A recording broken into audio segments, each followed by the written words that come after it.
I make a point of emphasising education and research on this channel constantly. You can never go wrong with doing some more study into something. Because you never know, the answer you get might actually be an improvement on what you actually understand. I'll be honest, I started this channel with the idea of bringing the Bible into the modern understanding by putting modern research onto biblical understanding. However, biblical understanding in the modern sense is a bit hard to frame because we are putting modern interpretations of scriptural passages onto passages never designed for people in our time. But that is where the education part comes in. We have to look at it from the position of the people in those days. The irony is, when people look at things purely from the modern perspective, they completely miss the point. If they have only a modern understanding of things, then they think everyone back in the day was just stupid. Interestingly enough, this happens on both sides of the bracket. On both the theist and the atheist side. We can't deny it's a universal thing. I can't lambast a single group. To make the point, I'm going to pick out a couple of sections. People often make a point about on the forums. One which cropped up relatively recently at time recording was some theists, some obvious Christian fundamentalists, saying that atheists / evolutionists, they tend to lump them together, say that the modern breed of sheep was bred from a breed of wild sheep 10,000 years ago, or something like that, 100,000 years ago. I need to look up that particular post in order to find the reference they used. All this before mankind made tools, or was it? Made basic tools, that was it, yes, something like that. This is the post in question, and it does say that before man developed the wheel, writing, or basic tools, 12,000 years ago, they domesticated sheep, or possibly even bred sheep into the modern domestic sheep from the wild Malfolan. Now, this is, interestingly enough, a ridiculous thing. In fact, if I go through many different researches, you'll be able to see in a moment what I am on about. Now on to the basic tools, as they call them. So I asked what basic tools they were talking about. Someone said a mirror.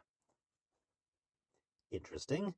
I need to check when mirrors were made, but I'm pretty sure they didn't come around to at least the ancient Greeks.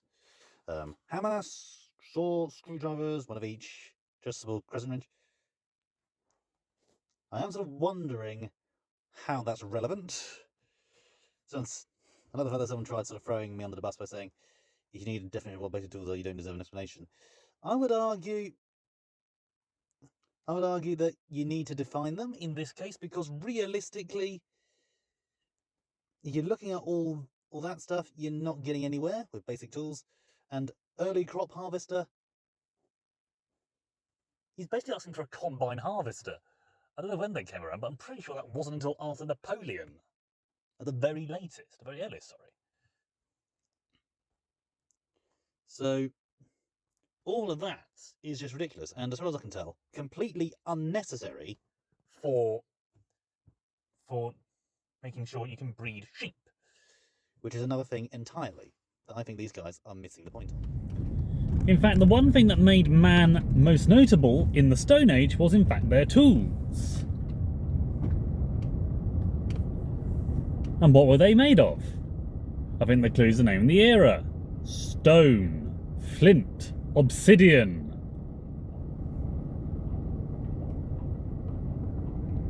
Very, very simple tools.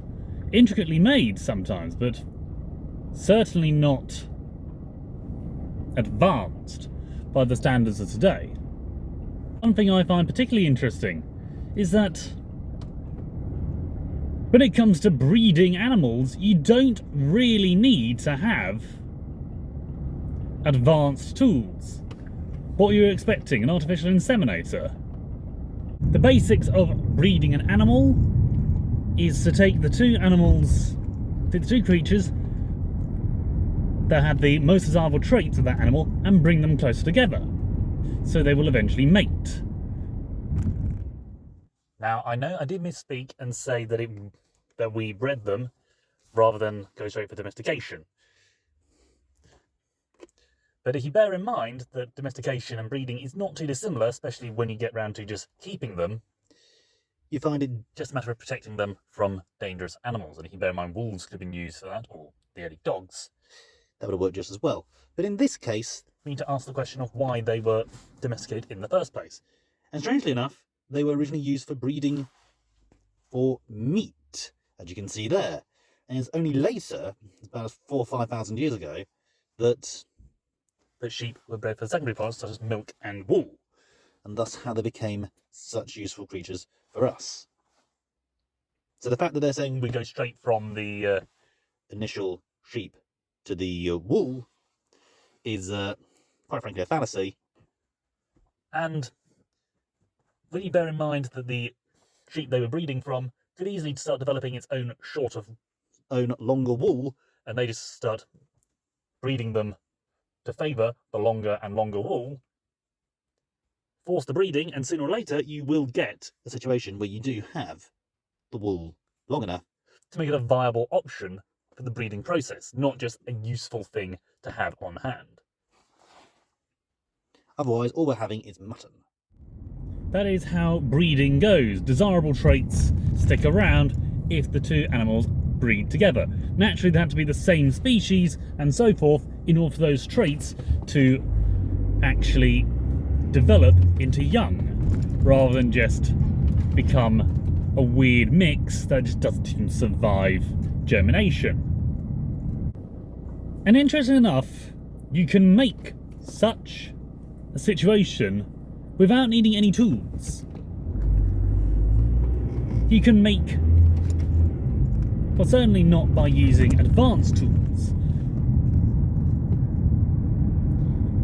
For example, you can make a fence. You can just get some bits of wood, build them up together, tie them together with string, and hey presto, you have an enclosed area that the two can stay in, mate, and eventually breed. You can go even more basic, assuming you don't want to use an axe, which again is a basic tool. You can use a hand axe, or just simply snap the trees off, snap the branches off. Or you can even avoid killing the plant entirely and use it to make a living wattle hedge. That is something that made the first Stone Age palisades, because you can weave living thorns and nettles, which will give you a very fine piece of defence work. You could even just take big rocks and pile them up, so they have no choice but to stay in a small area of a canyon. In short, there are plenty of ways that require very little in the way of advanced tools, let alone basic tools.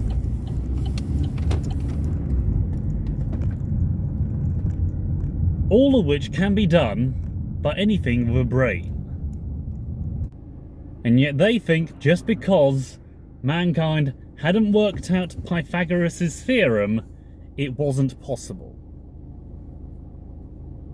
You don't need to develop a tool that can inseminate an animal to breed a sheep that you want.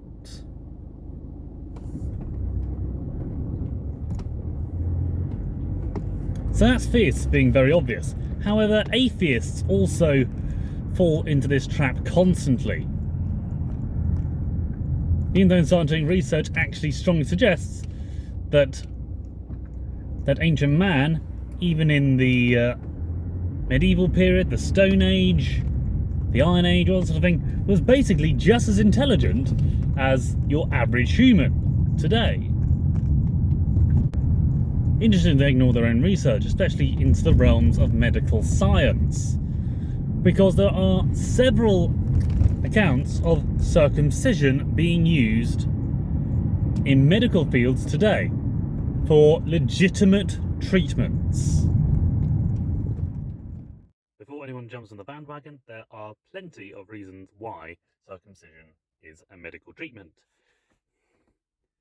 Phimosis, parodontitis, whatever it is, prevention of UTIs in children. I'll allow you to see all the information there.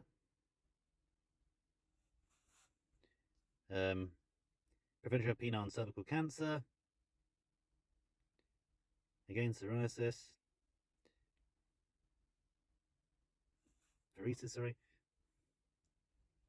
Phimosis. You see what I mean, yeah. On preventative health care.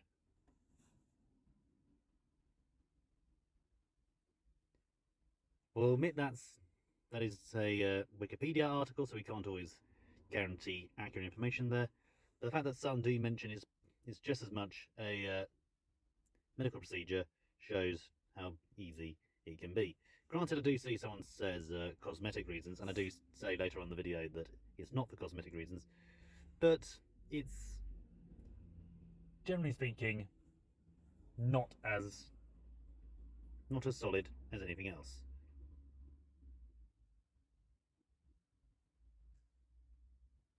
So you can see plenty of reasons why circumcision is a legitimate treatment. Should that mean it should be mandatory? No. It just means we need to pay attention to the science. Furthermore, it is actually a legitimate treatment to prevent transmission of STDs, or at least the contraction of such. Certain STDs, such as HIV, are a classic one. This is a genuine study by epidemiologists, and it seems that male circumcision not only is a significant protection against HIV infection, up to 8 times less likely to become infected. It seems as though it prevents other infections such as syphilis, gonorrhea. Let's see, quite a few, particularly noted in Uganda. So that's areas of Africa which are practically famous for having HIV and AIDS in their population. So whilst there's just as much safety and possibly much more sensible to use condoms in those situations, it is useful to know that circumcision is a clearly well-rated preventative measure. When you bear in mind it's a preventative measure, and it's part of a slew of other things, including but not limited to abstinence and keeping sex within marriage, or at least within a committed relationship, you are, in fact, building up a protection of social constructs that prevent the transmission of STDs within a population. Since many of the treatments that can be done with circumcision tend to be preventative measures, and therefore done at a young age, it is worthwhile looking to something similar that is indeed a preventative measure, that being vaccinations. Now, I am covering both of those, but I will clearly state I am not an anti-vaxxer. I'm merely seeing the comparison between them, and I know some people do have strong views either way. It would not be fair if I didn't address all of them.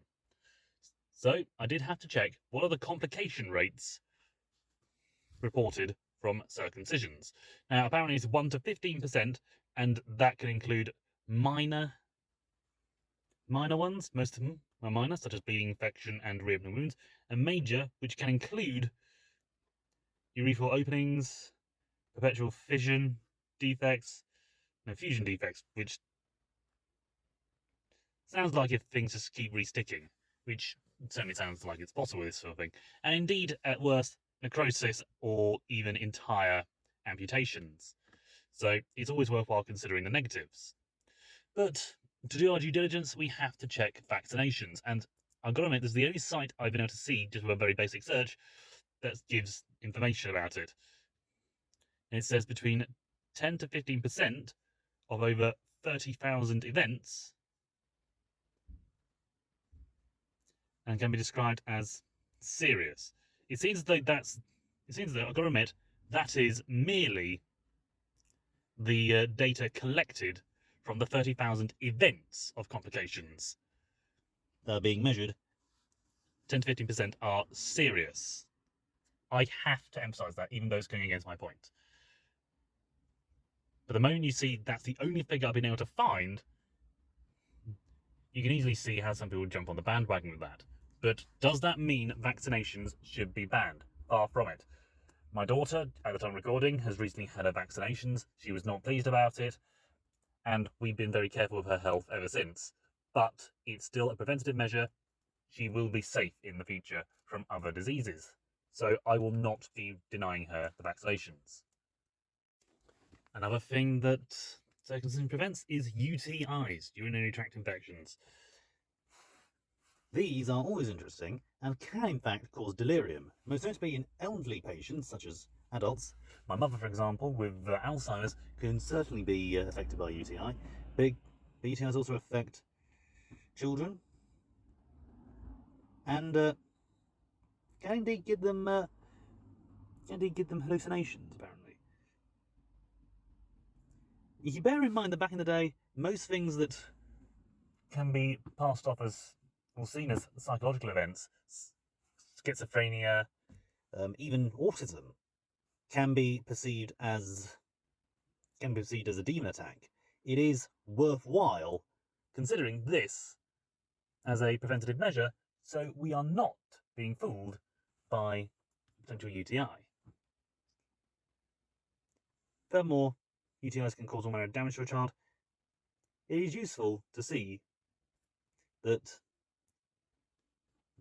a circumcision does indeed prevent these sorts of things, or at least lowers the chances of it. Trying to prevent something that can trigger such events that may be misconstrued as a demon attack can, in fact, be a great benefit to people, and is a far greater understanding of mental health than we would otherwise view. You could say God was giving us something to essentially back up our own decisions. He's not saying our decisions were done out of drunkenness, out of a disease-induced state of madness, or anything like that. No. Basically, God is removing all of our excuses.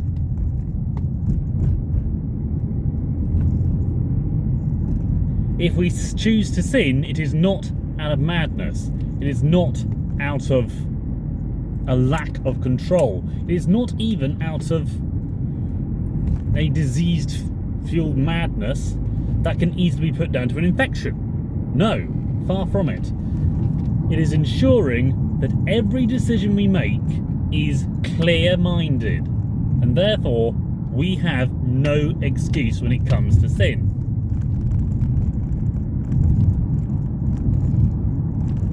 You may say it's a bit ridiculous, especially when it comes to circumcision in that regard, and I don't blame you. But looking at it from all those perspectives, it is something in courtrooms that will come up. Being a sound mind, is an important aspect of being charged as a criminal. If you are not a sound mind, you could get off.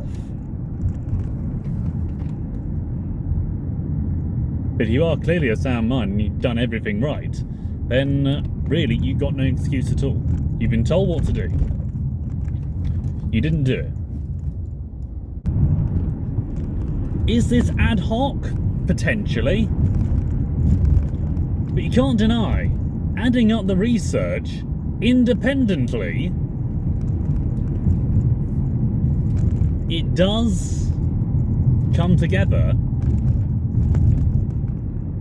in something that doesn't only seem convenient, but also practical.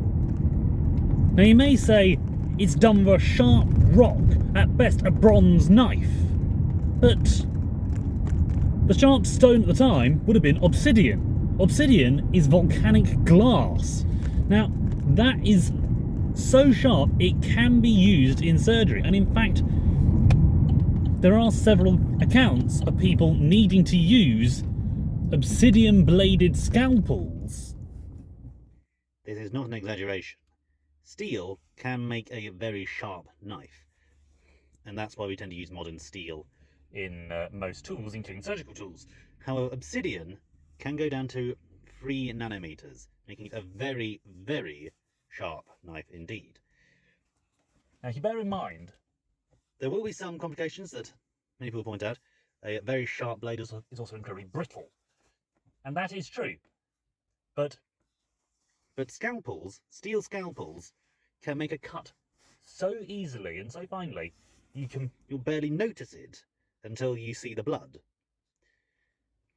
If that is about, 25 nanometers thick, then a 3 nanometer blade will glide through your skin before you even have a chance to notice it, making circumcisions quicker and easier and much safer back in the day than they would be today.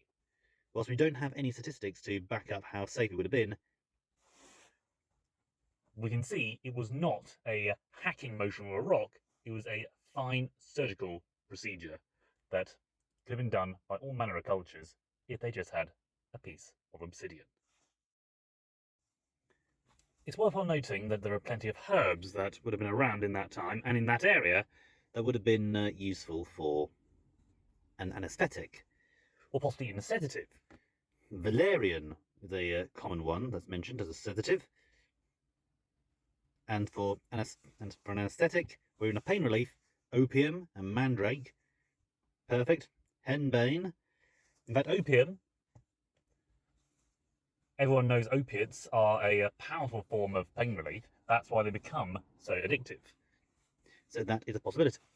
If you bear in mind they can make them into a tincture, it's an alcoholic substance that carries the opiate, and you can also introduce cauterization, which is a heating element that causes the bleeding to stop. You can easily get a relatively clean procedure, even by today's standards. Anyone that argues against it is realistically not understanding the process or the tools that we used at the time, especially when you bear in mind that they are still used today. Now, I do have to make a caveat here. I am not circumcised. I do not wish to be circumcised. I will not subject anyone else to circumcision, and I'm not saying it should be mandatory. No, far from it. Our understanding of medical science has advanced significantly. I just think people forget how effective it would have been back in the day, the benefits it would have brought, and therefore think it should never have been done in the first place. I ultimately think that those people calling for the ban on circumcision, seems like most of them are the ones that have been circumcised in the past and are now questioning it. I want to know more details about that. Why How did it start? And do they think the end goal is going to be worth it? Based on the initial start of it.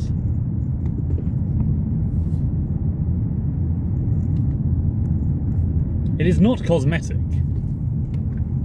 no matter what people say.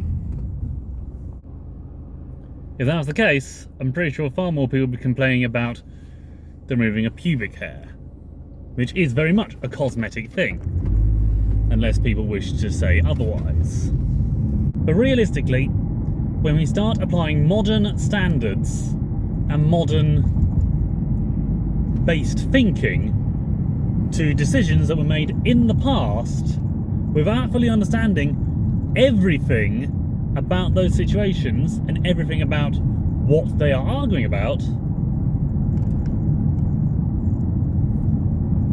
you are really arguing from a position of ignorance, which is a fallacy in its own right.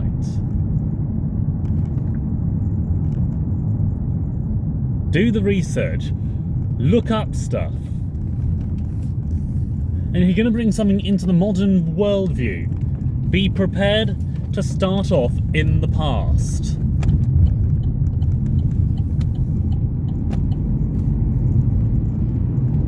And look at it from their perspective.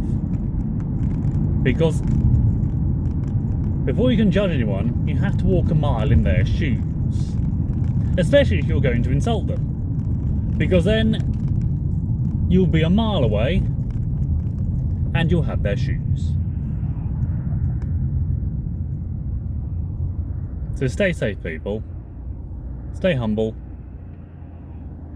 And God be with you.